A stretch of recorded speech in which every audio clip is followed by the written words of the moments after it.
सीता का मौन। मौन जो जन्म से ही शुरू हो गया। ये कथा उस स्त्री की नहीं है जो अग्नि में उतरी। ये कथा उस स्त्री की है जो उससे बहुत पहले मौन में उतर चुकी थी। मिथिला की भूमि शांत थी। राजा जनक का राज्य समृद्ध था, पर उस शांति के भीतर एक असाधारण घटना घट रही थी। जनक को संतान नहीं थी। राजा होकर भी वे अपूर्ण थे। उन्होंने हल उठाया, धरती को जोतने के लिए नहीं, अपने भाग्य को स्वीकार करने के लिए। और वही धरती की गोद से एक कन्या प्रकट हुई। न रोई, न चिल्लाई, न कोई मांग की, बस चुपचाप जनक की ओर देखती रही।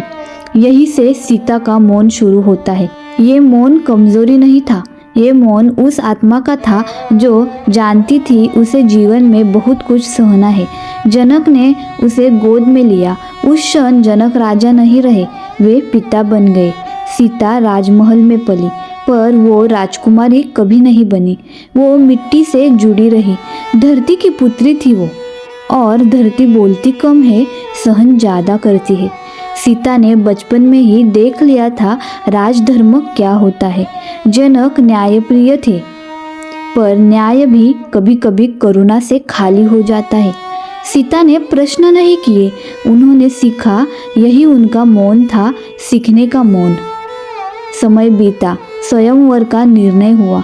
सीता ने स्वयंवर नहीं मांगा, उनकी इच्छा नहीं पूछी गई। शिव धनुष्य रखा गया एक परीक्षा के रूप में, पर वो परीक्षा वरों की नहीं थी, वो परीक्षा सीता के जीवन की थी। राम आए, शांत, मर्यादित, गंभीर। जब राम ने धनुष्य उठाया तो सीता ने कुछ नहीं कहा, पर उनके भीतर कुछ स्थिर हो गया। ये प्रेम नहीं था, ये पहचान थी। सीता ने राम को पति के रूप में स्वीकार किया, पर उन्होंने अपने जीवन को राम की छाया में नहीं सौंपा। उन्होंने अपने मौन को और गहरा कर लिया, क्योंकि वो जानती थी अब उनके जीवन में शब्दों की नहीं, त्याग की आवश्यकता होगी। विवाह हुआ, अयोध्या पहुंची, लोगों ने उत्सव देखा, पर किसी ने ये नहीं देखा कि सीता ने अपने मन की भूमि पर एक और हल चला दिया था। क्योंकि ये मौन अभी शुरू ही हुआ था। आगे वनवास आने वाला था, अपहरण आने वाला था, अग्नि आने वाली थी। पर उससे पहले सीता ने अपने भीतर एक प्रतिज्ञा ली थी, मैं बोलूँगी नहीं, पर टूटूंगी भी नहीं। यही है सीता का मौन। वनवास और वो मौन जो प्रेम से भी बड़ा था। अयोध्या में उत्सव का समय था। राजमहल आनंद से भरा था। हर द्वार पर दीप थे, हर हृदय में भविष्य की आशा। सीता अब अयोध्या की बहू हुई थी। लोग उन्हें देवी की तरह देखते थे, पर उन्होंने स्वयं को कभी देवी नहीं माना। वे हर दिन राजमहल की दीवारों को देखती, पर उनका मन उन दीवारों से बाहर रहता, क्योंकि सीता ने सुख को कभी स्थायी नहीं माना। और फिर वो दिन आया, कैकेयी का वरदान, राम का वनवास। ये निर्णय राजनीति का था, धर्म का था, पर सीता के लिए ये जीवन का मोड़ था। राम ने सीता की ओर देखा, वो जानते थे ये मार्ग कठिन है। सीता ने कुछ नहीं पूछा। उन्होंने ये नहीं कहा मैं क्यों, उन्होंने ये भी नहीं कहा आप क्यों। उन्होंने केवल राम के निर्णय को देखा और उसे अपना बना लिया। ये मौन डर का नहीं था, ये मौन समझ का था। सीता जानती थी यदि राम अकेले बन गए तो वो केवल राजा के पुत्र होंगे, पर यदि वो साथ गई तो राम पूर्ण पुरुषोत्तम बनेंगे। सीता ने कहा नहीं, पर चल पड़ी। महल छूट गया, सुख छूट गया, सुविधा छूट गई, पर सीता का मौन और गहरा हो गया। वन में हर कदर परीक्षा थी, कांटे थे, धूप थी, अज्ञात भय था। राम चलते थे आगे, लक्ष्मण साथ थे, सीता बीच में थी। न बोली न रुकी। उन्होंने शिकायत नहीं की कि वे राजकुमारी थी। उन्होंने कभी ये नहीं जताया कि उन्होंने त्याग किया है। यही सीता का मौन था, त्याग का मौन। वनवास में सीता पहली बार समझने लगी कि स्त्री का संघर्ष कितना अदृश्य होता है। वो खाना बनाती थी, वो आश्रम सजाती थी, वो लक्ष्मण के घाव देखती थी, पर कोई नहीं पूछता था सीता तुम कैसी हो, क्योंकि सीता बोलती नहीं थी और जो नहीं बोलता उसे मजबूत मान लिया जाता है। राम सीता से प्रेम करते थे, पर राम भी मर्यादा थे और मर्यादा कभी कभी संवेदना को पीछे छोड़ देती है। सीता ने ये समझा और फिर भी उन्होंने मौन नहीं छोड़ा। वन में सीता ने पहली बार अपना डर देखा, पर उन्होंने उसे शब्द नहीं दिए। उन्होंने उसे सहनशीलता में बदल दिया। यही कारण है कि जब रावण आया तो सीता ने चिल्लाया नहीं, उन्होंने प्रतिरोध किया। उन्होंने स्वयं को नैतिक रूप से अडिग रखा, पर उन्होंने अपने दुख को शोर नहीं बनाया। सीता का मौन अब केवल व्यक्तिगत नहीं था, ये मौन रामायण का भार बन गया था, क्योंकि ये मौन सवाल करता था, क्या त्याग बोलकर ही सिद्ध होता है? क्या सहनशीलता दिखाई देनी चाहिए? सीता ने इन प्रश्नों के उत्तर शब्दों में नहीं दिए, उन्होंने जी कर दिए।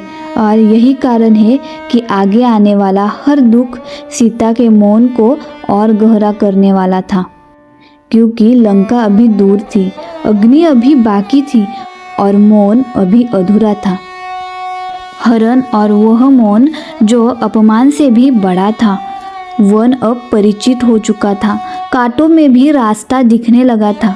सीता ने दुख को दिनचर्या की तरह जीना सीख लिया था, और जब दुख सामान्य लगने लगे तब परीक्षा असाधारण रूप लेती है।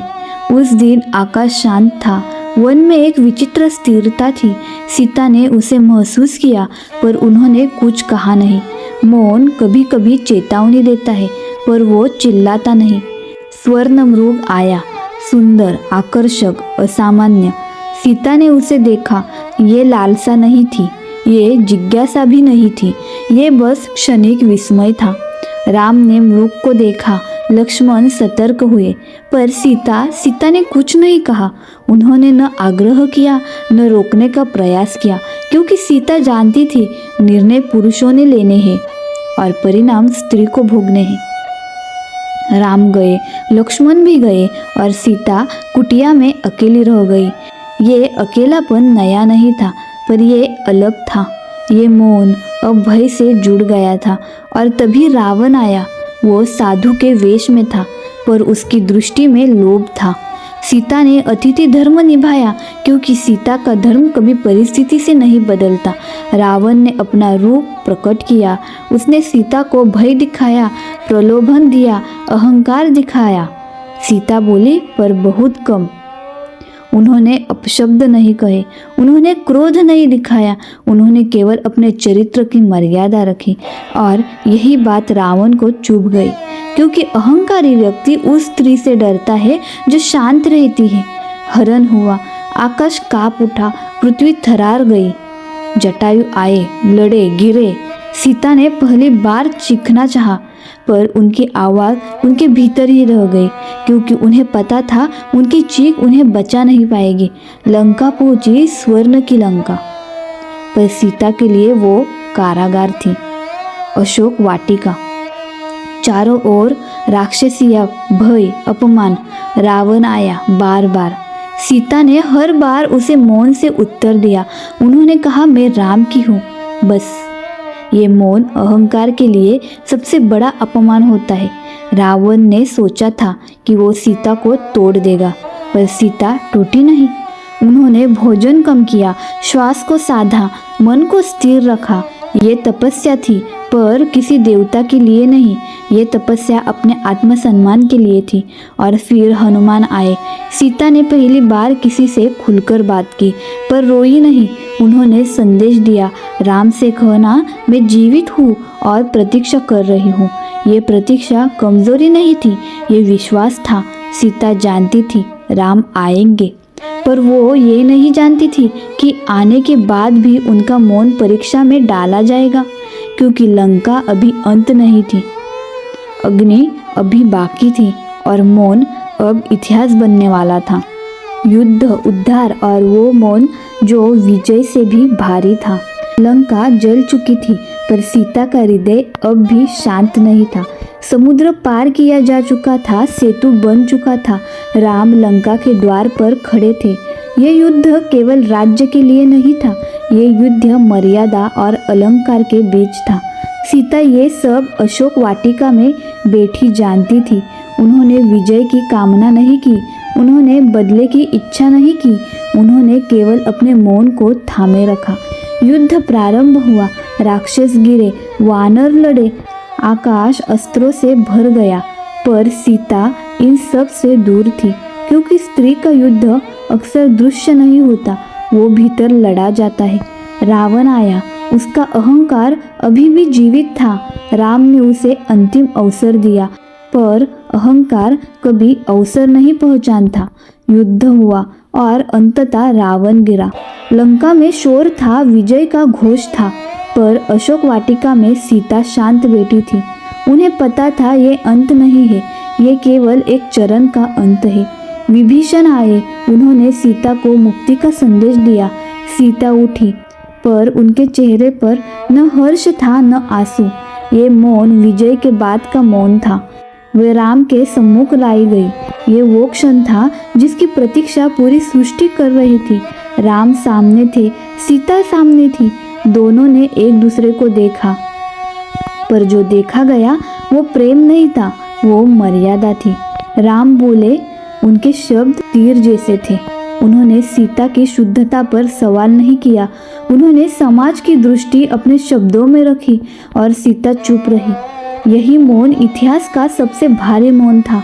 उन्होंने सफाई नहीं दी, उन्होंने आंसू नहीं बहाए, उन्होंने केवल अग्नि की ओर देखा और समझ लिया अब शब्द व्यर्थ है। सीता ने कहा, यदि मैंने मन, वचन और कर्म से कभी भी राम के सिवा किसी को नहीं चाहा, तो अग्नि मुझे शुद्ध सिद्ध करेगी। ये चुनौती नहीं थी, ये घोषणा थी। सीता अग्नि में उतरी, अग्नि ठहर गई, देवता प्रकट हुए। अग्नि ने सीता को ससम्मान लौटाया। सीता शुद्ध सिद्ध हुई, पर उनका मौन अब टूट चुका था। अंदर ही अंदर राम ने सीता को स्वीकार किया, पर क्या सीता पहले से वही थी? नहीं। अग्नि से लौटी सीता अब केवल पत्नी नहीं थी, वे प्रश्न बुन चुकी थी, क्योंकि अग्नि ने शरीर को नहीं मन को जला दिया था। सीता बोली नहीं, पर उनके मौन ने पूरी रामायण को एक नया अर्थ दे दिया, क्योंकि विजय हो चुकी थी, पर न्याय अभी अधूरा था, और ये अधूरापन आगे और गहराने वाला था, क्योंकि अयोध्या अभी बाकी थी, राजधर्म अभी बाकी था, और सीता का मौन अभी अपने सबसे कठिन रूप में प्रवेश करने वाला था। अयोध्या, राजधर्म और वो मौन जो प्रेम से भी बड़ा था। अयोध्या ने दीप जलाए थे, नगर सजा हुआ था, गलियां सुगंध से भरी थी, राम लौटे थे। लोगों के लिए ये विजय की वापसी थी, धर्म की स्थापना थी, राजा का आगमन था। पर सीता के लिए ये वापसी किसी उत्सव जैसी नहीं थी। उन्होंने लंका छोड़ी थी, अग्नि पार की थी, पर उनका मन अब भी एक प्रश्न में अटका था। अयोध्या के द्वार खुले, जनता ने जय जयकारी की। सीता ने देखा हजारों आंखें। इन आंखों में श्रद्धा भी थी, पर जिज्ञासा भी, और जिज्ञासा अक्सर करुणा नहीं रखती। राज्याभिषेक हुआ, राम राजा बने, सीता रानी बनी, पर रानी का सिंहासन कभी सीता का नहीं लगा, क्योंकि सिंहासन दिखाई देता है और सीता का स्थान हमेशा अदृश्य रहा। राजमहल में सीता ने फिर वही जीवन शुरू किया, सेवा, संयम, मर्यादा। पर अब एक अंतर था। अब उनका मौन किसी से अपेक्षा नहीं करता था। राजा के रूप में राम बदल गए थे। वे अब केवल पति नहीं थे, वे जनता की दृष्टि थे, लोक मर्यादा थे, और लोक मर्यादा कभी कभी हृदय को कुचल देती है। राज्य में धीरे धीरे फुसफुसाहट शुरू हुई। क्या सीता शुद्ध थी? क्या लंका में रहना सिर्फ शरीर का प्रश्न है? ये शब्द सीता तक नहीं पहुँचे, पर मौन सब सुन लेता है। राम तक ये बात पहुँची, और यही रामायण का सबसे कठिन अध्याय शुरू होता है। राम रात भर जागते रहे। एक ओर सीता का मौन प्रेम था, दूसरी ओर राजधर्म की कठोरता। राम जानते थे सीता निर्दोष है, पर राजा को सिर्फ सत्य नहीं, लोक स्वीकृति भी चाहिए। सीता ने कुछ नहीं कहा। उन्होंने पूछा नहीं, क्या तुम्हें मुझ पर विश्वास नहीं? उन्होंने रोका नहीं, क्योंकि सीता जानती थी यदि राम रुकेंगे तो राम टूट जाएंगे, और यदि राम टूटे तो राम नहीं रहेंगे। निर्णय हुआ। सीता को वन भेजा जाएगा। लक्ष्मण को आदेश मिला। यह आदेश किसी शत्रु के लिए नहीं था, यह आदेश सबसे अपने के लिए था। लक्ष्मण काँप गए। सीता समझ गई। उन्होंने प्रश्न नहीं किया। उन्होंने कहा, जहाँ राम का धर्म है वही मेरा स्थान है। वन में सीता फिर लौटी। इस बार कोई राम साथ नहीं थे, केवल मौन था। ये मौन सबसे गहरा था, ये मौन जिसमें प्रेम भी नहीं बोलता।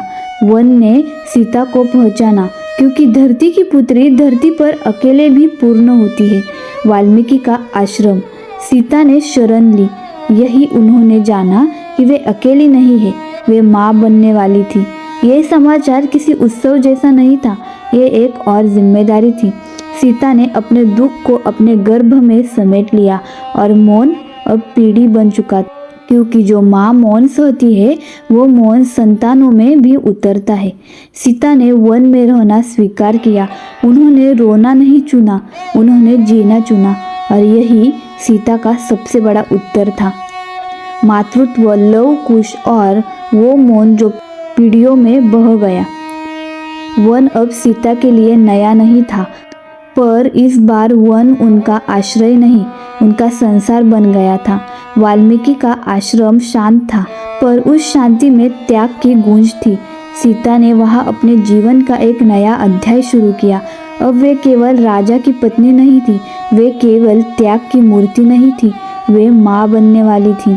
ये मातृत्व सुख का नहीं था, ये मातृत्व जिम्मेदारी का था। सीता ने अपने गर्भ में पल रहे जीवन को कोई शिकायत नहीं सिखाई। उन्होंने अपने बच्चों को ये नहीं बताया कि उनके पिता कौन है, उन्होंने केवल ये सिखाया कि धर्म क्या होता है। समय बीता। वन में 2 पुत्र जन्मे, लव और कुश। धरती की पुत्री ने धरती पर 2 नए बीज बोए। सीता ने उन्हें राजकुमारों की तरह नहीं, मनुष्यों की तरह पाला। वे उन्हें अस्त्र नहीं सिखाती थी, वे उन्हें संयम सिखाती, वे उन्हें सत्य सिखाती थी। वाल्मीकि उनके गुरु बने। राम कथा अब कविता बन रही थी। विडंबना ये थी कि जिस स्त्री ने सब कुछ सहा, उसी की कथा अब उसके बच्चों के कंठ से गूंजने वाली थी। लव और कुश रामायण गाने लगे। उन्हें नहीं पता था कि वे अपने ही पिता की कथा सुना रहे हैं, और सीता ये सब सुनती थी पर कुछ नहीं कहती थी। ये मौन माँ का मौन था, जिसमें आंसू भी बच्चों से छिपाए जाते थे। अयोध्या में अश्वमेध यज्ञ हुआ। घोड़ा वन में आया। लव और कुश ने उसे रोका। युद्ध हुआ। राम के वीर पराजित हुए। अंततः राम स्वयं आए और पहली बार पिता और पुत्र आमने सामने खड़े थे। राम ने लव और कुश में कुछ पहचाना, पर नाम नहीं, केवल अपनी ही छाया। वाल्मीकि ने सत्य प्रकट किया। सभा स्तब्ध रह गई। सीता को बुलाया गया। वो अयोध्या लौटी, पर इस बार रानी के रूप में नहीं, वे माँ के रूप में लौटी। सभा में फिर वही प्रश्न, फिर वही दृष्टियाँ। सीता ने सब कुछ समझ लिया। अब परीक्षा अग्नि की नहीं थी, अब परीक्षा धरती की थी। सीता ने कहा, यदि मैंने मन, वचन और कर्म से सदैव धर्म का पालन किया है, तो धरती मुझे अपने भीतर ले ले। यह पलायन नहीं था, ये विरोध था। धरती फटी, सीता उसमें समा गई। कोई चीख नहीं, कोई आरोप नहीं, बस मौन। राम टूट गए, पर बहुत देर हो चुकी थी। सीता का मौन अब शब्दों से परे जा चुका था। ये मौन इतिहास बन चुका था और आगे वाले युगों के लिए एक प्रश्न छोड़ गया था। क्या मौन हमेशा सहमति होता है? सीता का मौन और रामायण का अधूरा प्रश्न। धरती बंद हो चुकी थी। सीता दिखाई नहीं दे रही थी। सभा में सन्नाटा था। वो सन्नाटा शोर से अधिक भारी था, क्योंकि शब्द समाप्त हो गए थे। राम खड़े थे, राजा के वस्त्र में, पर भीतर से वे फिर वही वनवासी थे जो पहली बार सीता को खो चुका था। इस बार कोई रावण नहीं था, कोई युद्ध नहीं था, कोई अग्नि नहीं थी, केवल समाज था। और समाज कभी भी अपने प्रश्नों की जिम्मेदारी स्वयं नहीं लेता। राम ने सीता को पुकारा नहीं, क्योंकि वो जानते थे जो धरती में समा गया वो लौटने के लिए नहीं जाता। राम मौन रहे, पर ये मौन सीता के मौन से भिन्न था। ये मौन अस्वीकार का नहीं था, ये मौन पश्चाताप का था। अयोध्या ने अपनी रानी खो दी थी। पर यह हानि उसे तब महसूस नहीं हुई। समाज हमेशा इतिहास बनने के बाद ही शर्मिंदा होता है। लव और कुश सभा में खड़े थे। उन्होंने पहली बार माँ को खोया था, पर वे रोए नहीं, क्योंकि जिस माँ ने जीवन भर मौन सिखाया हो उसके पुत्र शोर नहीं करते। वाल्मीकि ने रामायण को पूर्ण किया, पर उन्होंने एक प्रश्न अधूरा छोड़ दिया। क्या सीता का मौन अन्याय के विरुद्ध सबसे बड़ा विरोध था, या ये समाज की असंवेदनशीलता की स्वीकृति थी? ये प्रश्न रामायण में नहीं लिखा गया। ये प्रश्न हर युग के लिए छोड़ा गया। राम ने राज्य चलाया, पर उनके निर्णय अब पहले जैसे नहीं थे। वे कठोर नहीं हुए, वे भीतर से टूट गए। उनका धर्म अब अधिक मौन हो गया। उन्होंने किसी स्त्री को कभी अपमानित नहीं होने दिया, क्योंकि उन्होंने एक स्त्री को खो दिया था। सीता की कथा अब देवी की कथा नहीं रही थी, वो हर स्त्री की कथा बन गई, जो सहती है, जो बोलती नहीं और अंत में स्वयं को लौटा लेती है। सीता का मौन कहता है, मैंने तुम्हें दोष नहीं दिया, पर मैंने स्वयं को भी और अपमानित नहीं होने दिया। ये मौन क्रांति नहीं था, ये चेतावनी थी कि यदि समाज सुनना नहीं सीखता तो एक दिन सबसे शांत आवाज़ सबसे बड़ा प्रश्न बन जाती है। रामायण यही समाप्त नहीं होता। रामायण हर उस घर में शुरू होता है जहाँ कोई सीता चुप है, और हर उस समाज में जहाँ वो चुप्पी अब भी समझी नहीं जाती। सीता ने अपने मौन से इतिहास नहीं बदला, उन्होंने मानवता को आईना दिखाया, और आईना कभी जवाब नहीं देता, वो केवल सत्य दिखाता है, त्याग, प्रश्न और शाश्वत उत्तर। धरती ने सीता को स्वीकार कर लिया था, पर प्रश्न अब भी जीवित थे। समय बीत गया, अयोध्या आगे बढ़ गई, राज्य चलता रहा, राजा बूढ़ा हो गया, पर मौन कभी बूढ़ा नहीं होता। राम अब भी वही थे, पर उनके भीतर कुछ स्थायी रूप से खो गया था। वे समझ चुके थे, राजधर्म निभाया जा सकता है, पर उसका मूल्य जीवन भर चुकाना पड़ता है। सीता का मौन अब स्मृति बन चुका था, पर यह स्मृति पूजा की वस्तु नहीं थी, ये चुभने वाला सत्य था। सीता ने अंत में कोई श्राप नहीं दिया, उन्होंने कोई प्रतिशोध नहीं लिया, क्योंकि जो स्त्री धरती की पुत्री हो वो क्रोध से नहीं समाधान से विदा लेती है। वाल्मीकि ने कथा लिखी, पर सीता ने इतिहास को चुपचाप परिभाषित किया। रामायण किसी युद्ध से नहीं, किसी विजय से नहीं, किसी ताज से नहीं, एक स्त्री के मौन से अमर हुई। सीता का मौन त्याग नहीं था।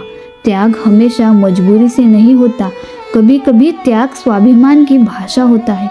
सीता ने अपने अस्तित्व को प्रमाणित करने से इनकार किया, क्योंकि जो स्वयं को जानती है उसे सिद्ध नहीं होना पड़ता। उन्होंने ये नहीं कहा मैं शुद्ध हूँ, उन्होंने ये कहा मुझे सिद्ध होने की आवश्यकता नहीं। यही सीता का उत्तर था, और यही रामायण का सबसे बड़ा प्रश्न। क्या समाज कभी तैयार होगा बिना परीक्षा के विश्वास करने के लिए? क्या प्रेम कभी इतना साहसी होगा कि वो लोकमत से ऊपर खड़ा हो सके? सीता का मौन आज भी जीवित है, हर उस स्त्री में जो सब कुछ सहकर भी चुप है, हर उस पुरुष में जो धर्म और प्रेम के बीच फंसा है, और हर उस समाज में जो प्रश्न पूछता है पर उत्तर स्वीकार नहीं करता।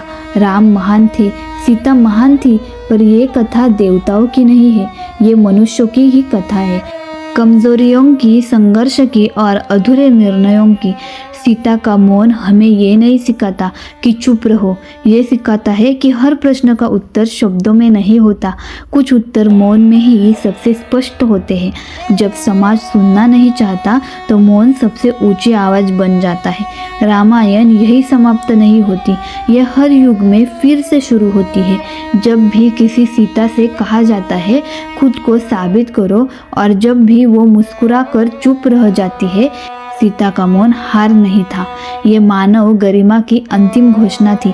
और यही कारण है कि हजारों वर्षों बाद भी रामायण जीवित है, क्योंकि जहाँ शब्द समाप्त होते हैं वहाँ से सीता का मौन बोलना शुरू करता है। यदि ये कथा आपके मन को छू गई हो तो इसे केवल कथा न समझे, इसे अपने समय का प्रश्न समझे। वीडियो को लाइक करें, अपने विचार कमेंट में लिखें, और ऐसे ही गंभीर, भावनात्मक, धार्मिक कथात्मक कंटेंट के लिए चैनल को सब्सक्राइब करें, क्योंकि कुछ कहानियाँ सुनने के लिए नहीं समझने के लिए होती है।